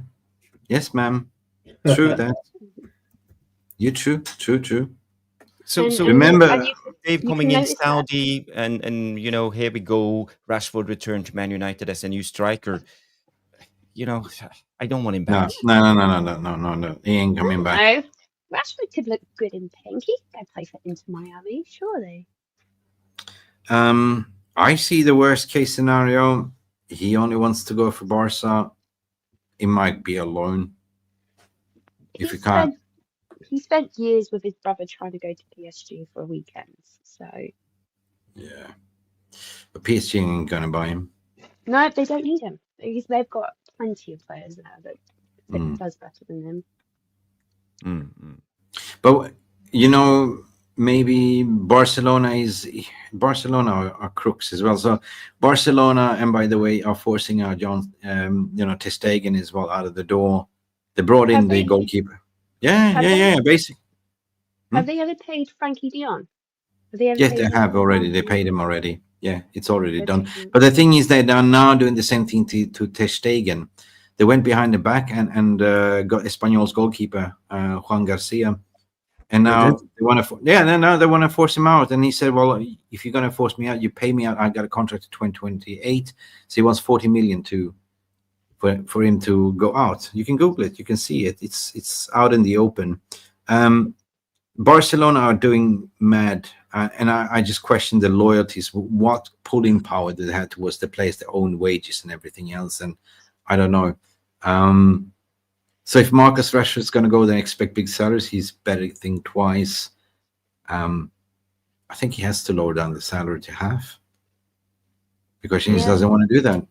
Well, Ineos aren't exactly going to be able to hire someone to make 2-pack lunches for them to go in training with the youth squad. So or maybe he could settle up and change his career, become the next 2-pack. I don't know. I still think there's a great shout out that he could talk to David Beckham and go and be a star in America. He looks made for being an American sports star. Yeah. That's right. an option. That's an option. I haven't thought about that actually. Rashford going to what's the name of the league now? It's Miami. MLS. Yeah. Go to Miami. Yeah. Go to Saudi. They pay you good money. Al Hilarious, what they call Al Hilarious. Mm-hmm. But it worked. It worked all right for. Why can I not remember the second greatest player of all time? What's wrong with me right now? Sorry, having a memory thing. No, Ronaldo's not putting. Neymar went there. Messi. John Duran went there recently, and then he got loaned out. It's like it. Yeah. John Duran. They went for money. I didn't get your take on Rashford, Stu. What's your thoughts? Do you think what will happen? Where will he go? Do you know what with Rashford? I think he's a bit of a non-conversation now. In as much as the fan base, I doubt will accept him back. There's no real room for him in the first 11, is there? What if he goes to Arsenal? Bless you, Vic. They don't want him. I did sneeze. I don't think he goes to Arsenal. Arsenal wants Garnacho. You know what? If I'm Rashford, I'm heading out into Miami as well. I agree, Vic. I think you're right. A little bit of baseball, basketball. I think that's a perfect place for him to finish his career off. Yeah, be owned by David Beckham. That's like what he needs to hear. I'm going to probably play with a bit of Messi on my side. You know, it can be owned by P Diddy. Yeah, I think that's a good move. Villa don't want him back. He's not going to go anywhere in the UK. He could go to Bayern Munich. I know they've just sold Leroy Sané, haven't they? Or looking to sell Sané. He could go to Munich, maybe win a title in Germany. But yeah, if I was him, I'd try someone. He wouldn't want to face Eric Ten Hag. Ten Hag. Yeah, very true. But if I was him, I'd go somewhere new because he's not going to get into Barcelona's first team. That isn't going to happen. But him and Ten Hag they don't pull even weight either, right? No, they don't anymore. They don't. Talking about Ten Hag and Leverkusen, this came out. Alejandro Garnacho's priority is to stay in the Premier League. Well, he's set to leave Man United this summer, so he's leaving, but he wants to stay in the Premier League, despite Bayer Leverkusen interest and Ten Hag's appreciation. So, the one manager. There's only a couple of managers I think that can control Garnacho. And I do think Erik ten Hag did it. I do honestly think that Eddie Howe, but I feel that they're flooded in that area. They are flooded. Yeah, but he will replace, if he goes to Arsenal, he will bench Martinelli 100%. I think Arsenal will be all over it. Yeah, Arsenal, and I also can see Tottenham. I don't know why. I can just see Tottenham saying I don't yes. think he wants to go to Tottenham. And Chelsea, I don't know when nobody's looking into how the hell can they just rack up all these plays? I'm unbelievable. Oh, you dropped a player there, Todd Bowley. Oh, yeah, sorry. That was just Garnacho. I pick him up. You know what I mean? I don't know, because at this moment in time, Beyonce's at Spurs doing a gig. Sorry, that was my water. Yeah, just gonna fetch myself. Hang on a second. I just want to say, Wiki, Sebastian says that your volume is a little bit low. Low. Okay. Be closer to the mic, or raise your voice a little bit. Well, they're my headphones. Oh, I don't know what to do. They're my headphones. You're okay. Okay. Yeah, Okay. You're fine. I had an issue, didn't I, before we started? Yes. So I had to go get my college computer out and figure it out that way. Okay. But Vicky, do you think Garnacho is good enough to play in the Premier League? You know, isn't he too wasteful, especially when you could think of the top 4 teams? I don't see him playing anywhere. Maybe, as you mentioned, Spurs. I don't think Chelsea is the right place for him. But Spurs is like I said, he needs like a manager, like an Eddie Howe. Like he needs like a nurturing. I think someone that's going to go, you've done really well. Yeah. But I mean, just keep reminding yourself that you're got to be a player of the game, etc., etc. I don't know. I think yeah. But he's a fantastic player. He's a wide player for me. I love him, but however, his time under this Amorim system, it didn't work. Let's see. So anyone that plays with wide players, he will flourish, even if he goes to Italy, right? What happened to Napoli though? He said yes to Napoli. Yeah, but he want to stay in the Premier League, according to why? Fabrizio.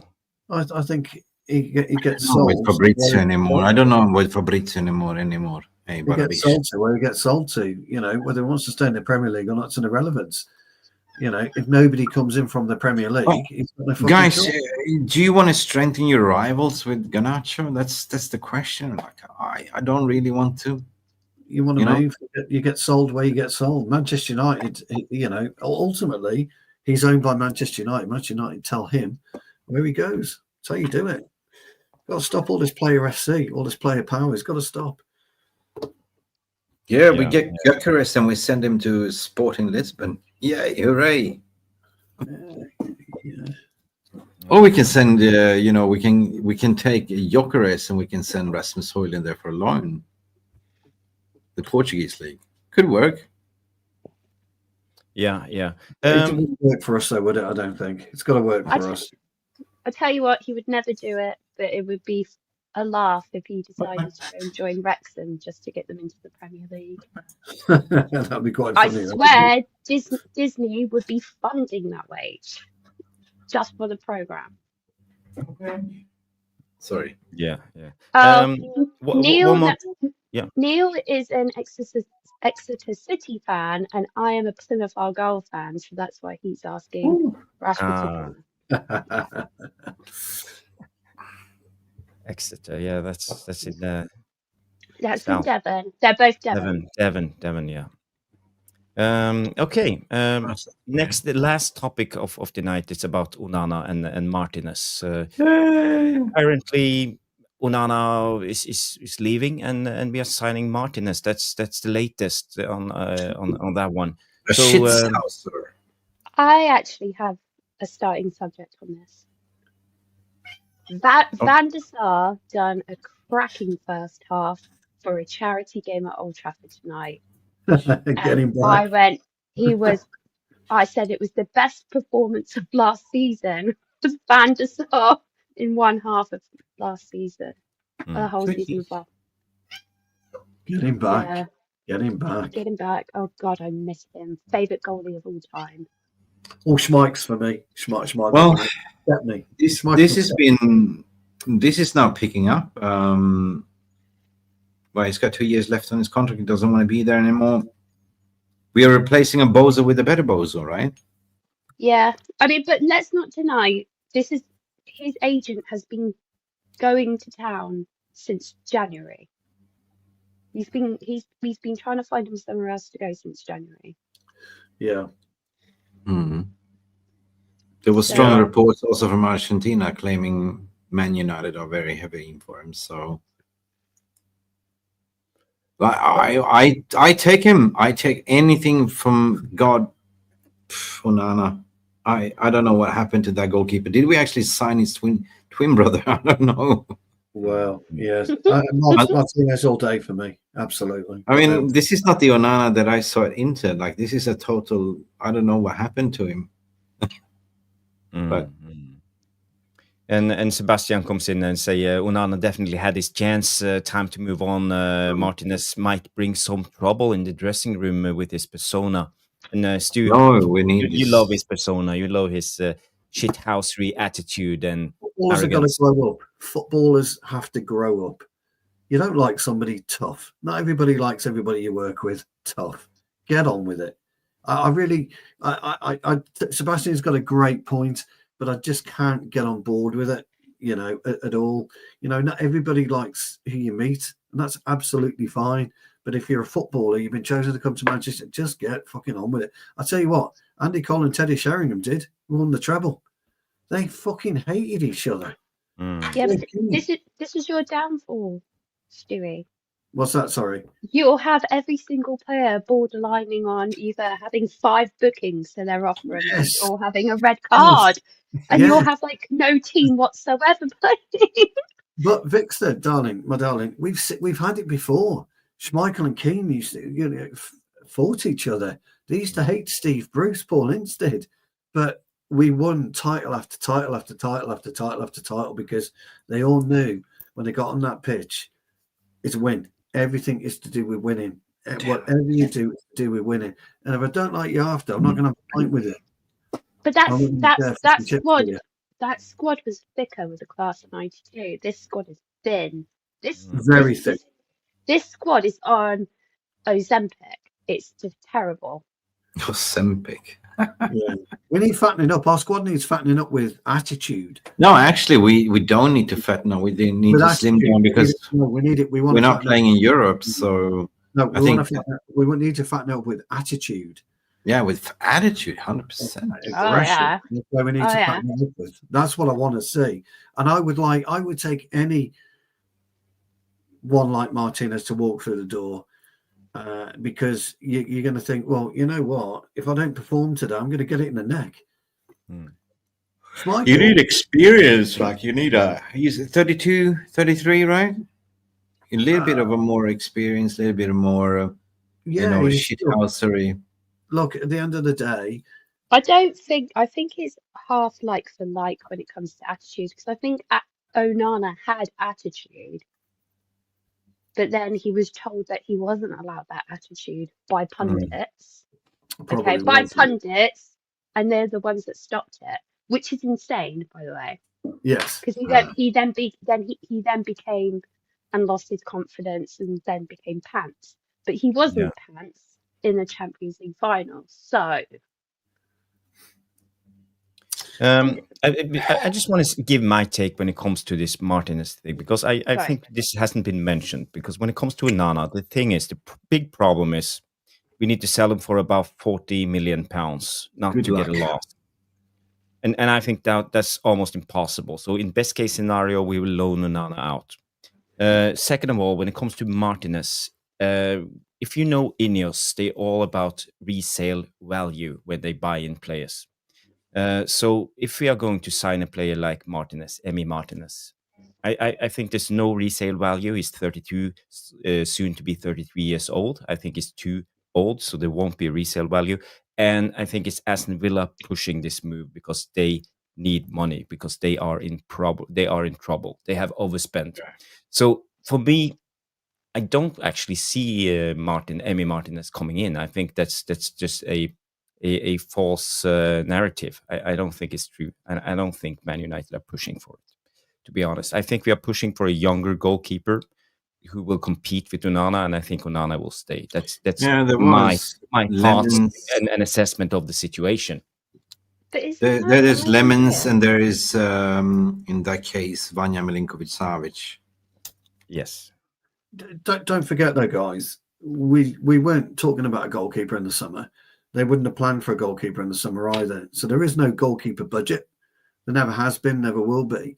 But I would imagine if somebody like Martínez comes on the market, you've got to take it.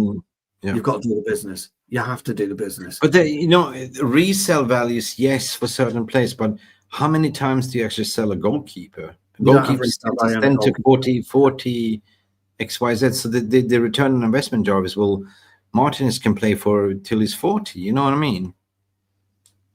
Yeah, Look but at can Hayden. I ask, is Emerson Van der better Sar. than Martinez?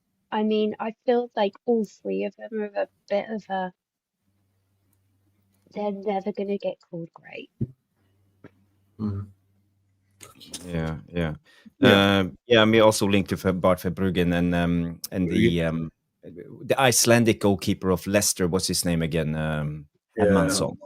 So there's been several links with goalkeepers. Even James Trafford is linked to us, and that young Belgium goalkeeper that we talked about. I can't remember his name as we speak, but there's been a lot of links, but that's only young goalkeepers, unexperienced goalkeepers. So I think that's what we are going for.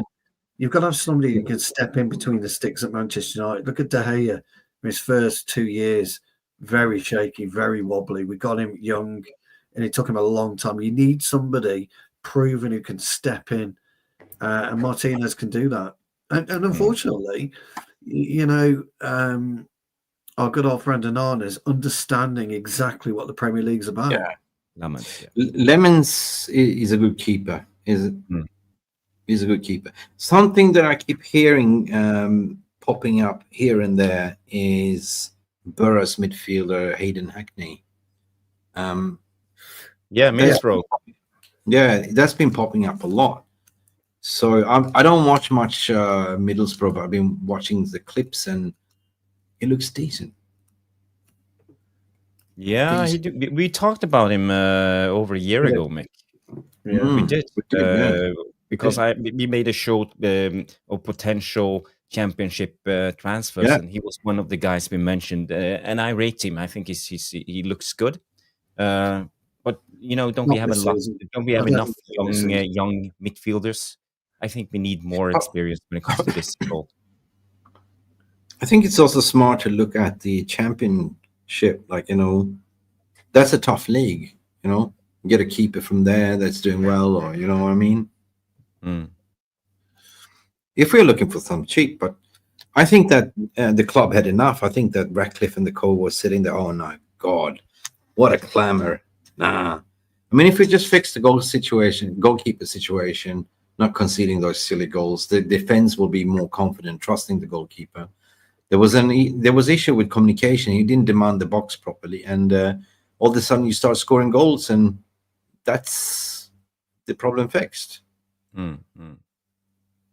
Yeah. I mean, technically speaking, if we still end up with Onana and we have a good defense and we start scoring goals, it doesn't really matter. But we want to have a good goal tally. We don't want to concede that many goals. Yeah.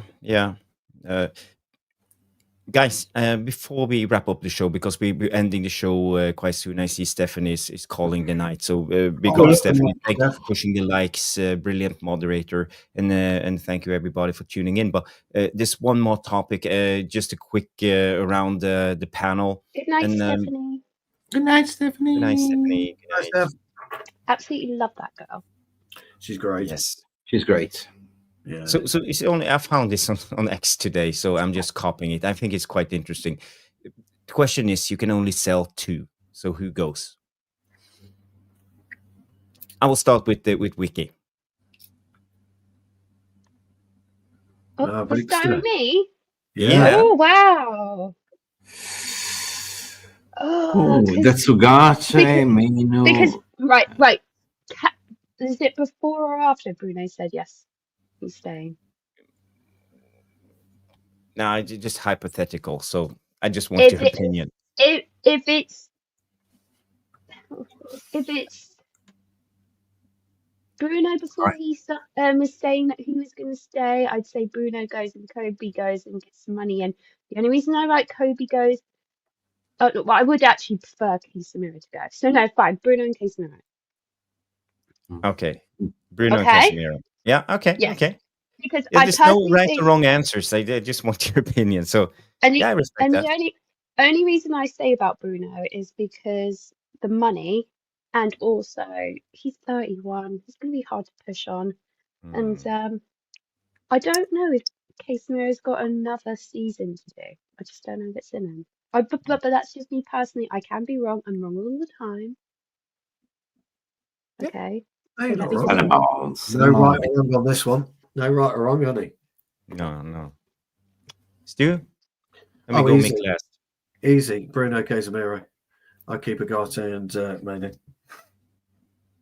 Easy. Okay. Easy Okay. choice. And Easy what's decision. your reasoning for doing that? Finance and age. Okay. Mick? Finance and age. Ugarte stays. We just bought him in, definitely. And Casemiro, it's time to go because of the wage structure. Bruno is the captain and the leader. There's no way he's gonna finish his career at United. And basically, people forget that he actually is loyal to the club by turning down the big money move. So I appreciate it. Kobe Mainoo, for a simple reason that I think it was a little too soon. The hype is too high. And from a pure profit perspective, we tried him in multiple positions. He's so good in tight spaces within the box, but I think that he's struggling on the Rúben Amorim system. So there's been links that he's going to go, potentially if they get a good bid. I like the kid, but I haven't been impressed from last season, to be honest. And I don't see him. Where does it fit? We need players that could have engine. They're athletes, and I don't see him having that. He's good in tight spaces within the 6-yard box, and that's about it. We tried him as a 9 and 8 and 6, and I don't know. Potentially, he will fit in cooking Italian league or the Spanish league. He will do something great. Yeah, okay. So you go with Casemiro and Mainoo. And from the devilish tacticos, class of 99 comes in and say Mainoo and Cass. Right. Danny B, Bruno and Cass. Be cool, Ugarte and Mainoo to take money. Oops. Okay. Oh, interesting take. You will lose money if you sell Ugarte now, actually. Yeah. Sebastian comes in, a difficult one. Casemiro definitely going, and Mainoo, if Amorim ain't counting on him, and Ugarte will turn out to be important for us next season. Okay. Yala, Ugarte, and Mainoo. Dave comes in, say Bruno and Bruno. Good one. The Rutinator comes in and say Casemiro and Ugarte, keep Mainoo and Bruno. So yeah, that's Mr. B, Bruno, Casemiro. Yeah, I think the majority lands on Bruno and Casemiro, and agrees with the most of the panel. So I'm thinking longer than this, Joyce. I'm thinking now we're recruiting in Bueno and Cunha. Where is Mainoo going to fit? Where is he going to play? Yeah, that's be all right. Yeah, Mainoo will be all right moving forward. Yeah, he'll be fine. He'd be a bench player then. Yeah. To start with next season. Yeah.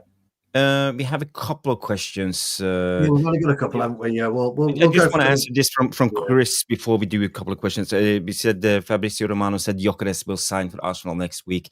He's also 1 to 3 to sign for them. And are we living in a false dimension? And yeah, that's a good. Next week? Where did I say? Where is that tweet? Yeah, where's he said that? No, I haven't seen it. But well, the thing if is, he said that, he can enjoy being a version in this new series of Netflix. Yeah. Yes.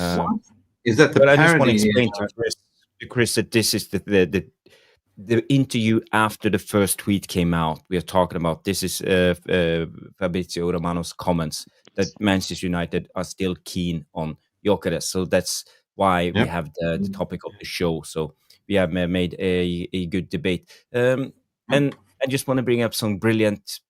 We talked about shithousery and Wolves brought out Thomas Gravesen. Thomas Gravesen. He's a legend. Somebody brought up Stefan Kuntz as well, and he was a right bastard. He was. Yes. Yeah. Lots of shithousery players. Absolutely. Alfie. Yeah, he was an absolute tosser as well. Jarvis, can I ask you a question? Yeah. I'm reading a Fabrizio Romano now. I understand that Sverny Pan just landed in Manchester ahead of medical test on Monday. He's a Man United fan. He chose the wrong side of Manchester, but he will not get minutes whatsoever. He will sit on the bench. You know about Naipan? Yeah. Well, he will go directly on loan. So that's he'll go out on loan. Most likely Girona or someone in the City system. So.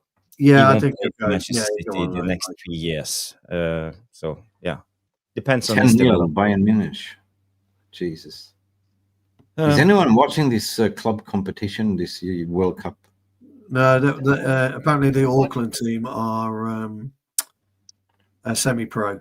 They're semi-pros apparently. The Channel 4 and Channel 5 thing. Is it on Channel 4? I don't even know what it's. Is it on in the UK? Channel 4 and Channel 5. I've got no time for it. Oh, I haven't. I didn't even know it was on. I forgot it was on.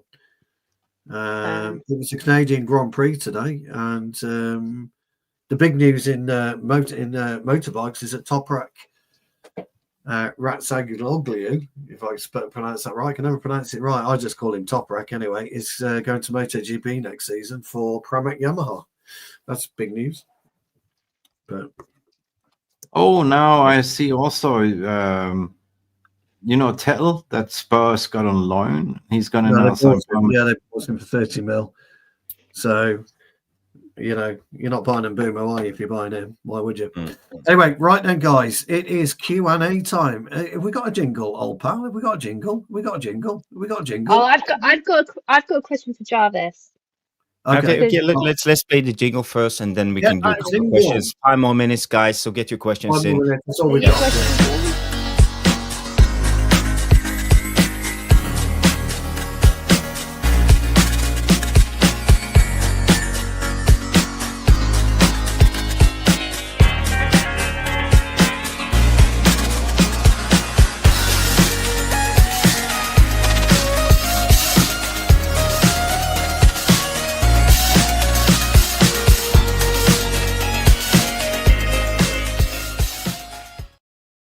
We look awfully young in that kind of jingle video, don't we? We look very young, very, Did you put a filter on there to make us look younger or not?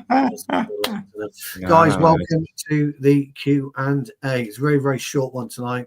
We're going to leave it for 5 minutes. That's all we're going to do. And we got Vicky, we got Mick, and we got Jarvis answering the questions. Vicky and Mickey. Yeah, Mickey and Vicky. First and foremost, we've had over 400 of you watching for about 90% of the show tonight. So big thank you to that. Thank you. We're on about 130 likes. Big thank you to that. Myself and Jarvis are now fully monetized. We are now a grown-up channel, aren't we, pal? Yeah. And we're two old footballing geeks, aren't we, pal? Me and you together. We love football. Jarvis is a bit more refined. And then myself, a very movie star looks, very Italian looking. Whereas I'm just the old. You like Maguire? You back yourself. I love it. Are we going to have to get you to dress like the mafia mob for this? Yeah, well, you'd get the women clicks going. You would get the women going. He gets the women clicks going anyway, don't you, Jarvis? He just we don't. He just keeps it quiet. So thank you all. For watching. We're immensely be cool. There we come with the comment. Be cool. Is Nicholas Jackson signing next week, Jarvis? Right, we will get that one. Oh, dear. Right, guys, we've got a question each. So we'll go through these questions, and we are going to have to wrap up the show, so I do apologise. But let's get straight into it. Jarvis, I'm going to give you this one. What happened to Mainu going to Chelsea? Was that just paper talk? Well, it's gone all quiet. I don't know what's actually going on with Mainu, but I think we are focusing on the attack at the moment. And as soon as we have signed Mbumo and hopefully a striker, maybe Gyökeres, I think then things will happen. I think Garnacho will leave, Rashford will be moved on, Sancho, and I don't know if everything goes well and if you get a lot of money for Garnacho, maybe Mainu stays.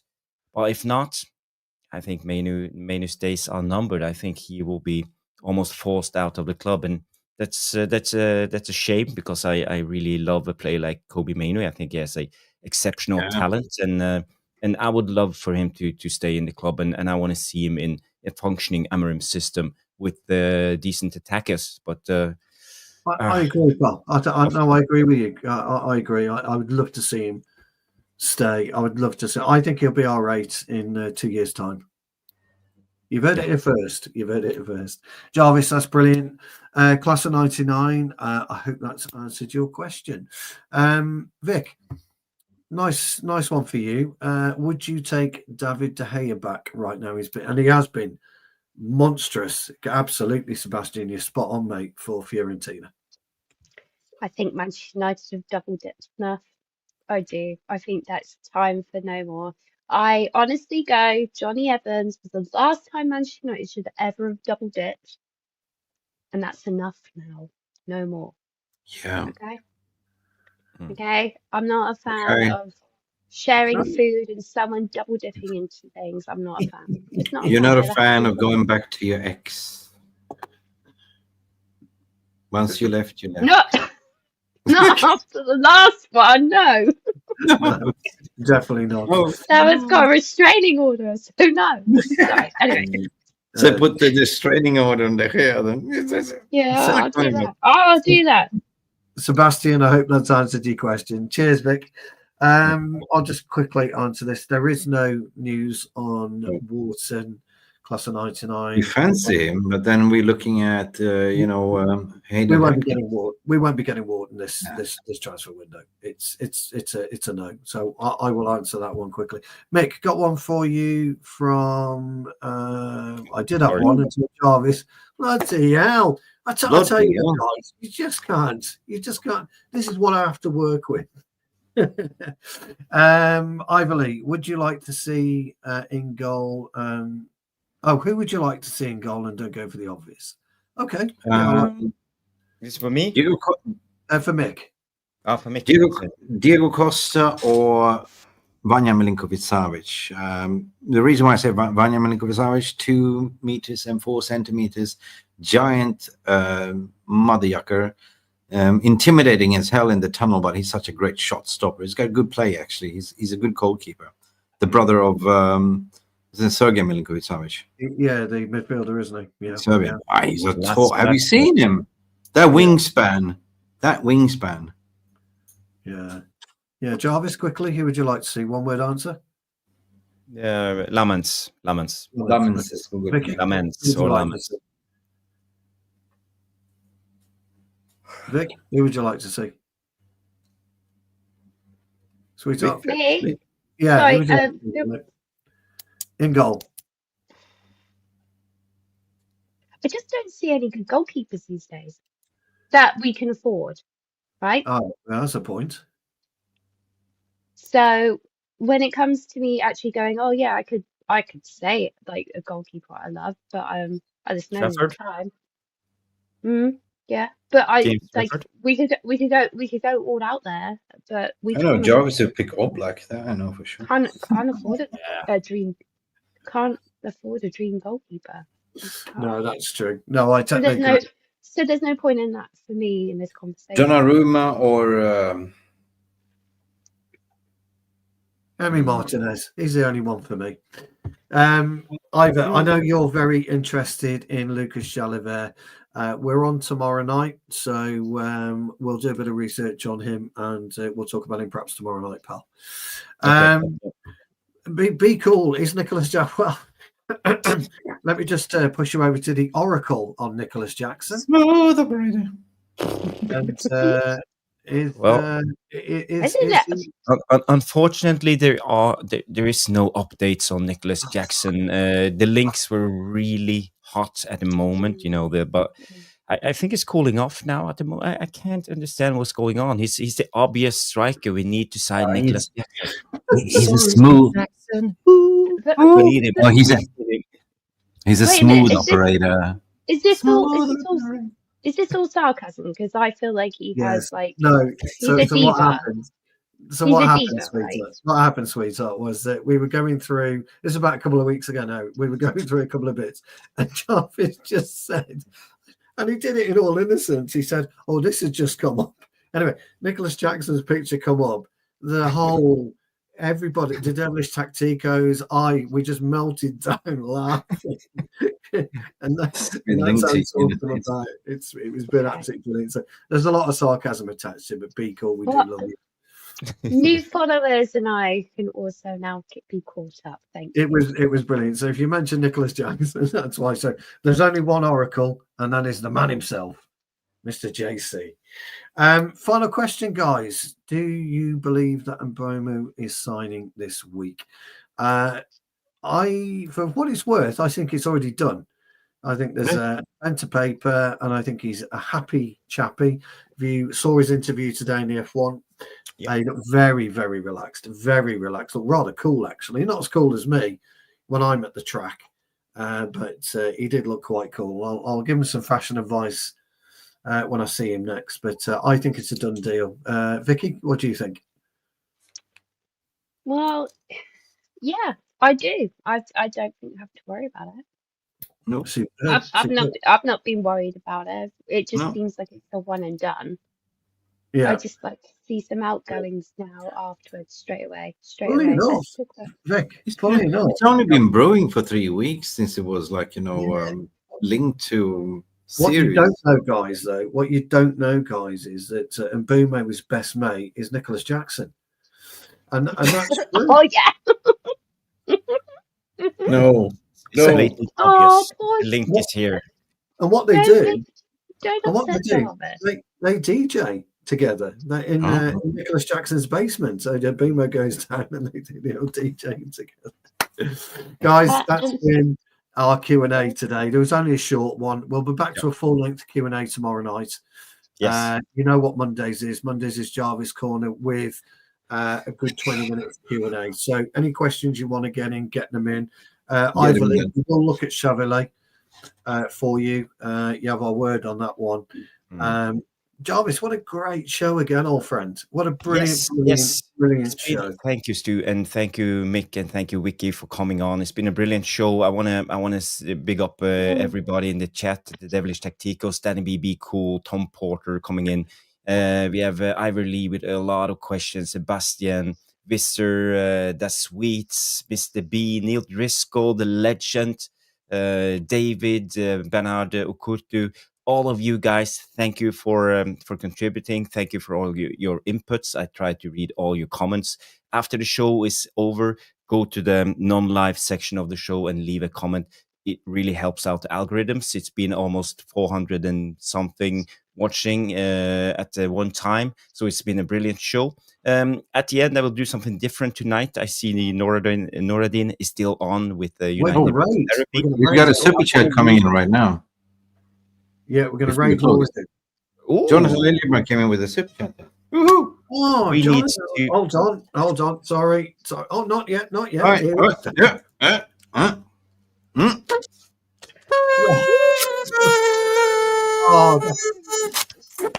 Jonathan, I apologise profusely for my old mate's dismal efforts with applauding you, but we do applaud you and thank you so much.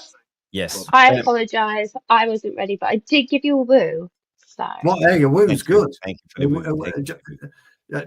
Jonathan would like a woo coming from you, Chuck. Definitely. I thought the chat was a bit done with me when I said double dipping. So I double dipping. It went down very well. I did notice. Oh dear.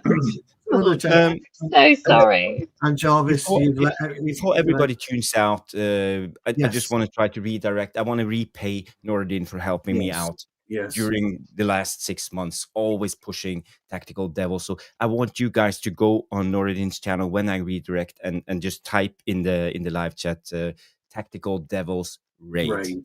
Yes, That's please. the thing. Tactical Devils raid. Just show him some love. That's all I want you guys to do, because I feel I owe Noradin some help and back because of all he's done for us. So it's been a brilliant show. Thank you, everybody, and we will be back tomorrow night. 141 likes. Wow. Yes, Yeah, yes. tomorrow night at 9:00. Yes. Yes. Looking forward to it, aren't we, pal? We are. So it's been a brilliant show. Thank you, everybody, and see you on the next one. Good night. Let's see. How do I do? Oh, thank you. Just that's very kind. Thank you. Jarvis, you should read that. Oh. That's very kind. Thank you. Yeah, okay. Thank you. Right, Thank that's you, very Bernard. kind. Thank you. That's Thank very you. kind. Okay. Maybe Thank you, everybody. It's been a brilliant show. Have a good one, and Thanks good for night. having me. Okay. Oh, Thank you're you. welcome. You're Bye-bye. welcome.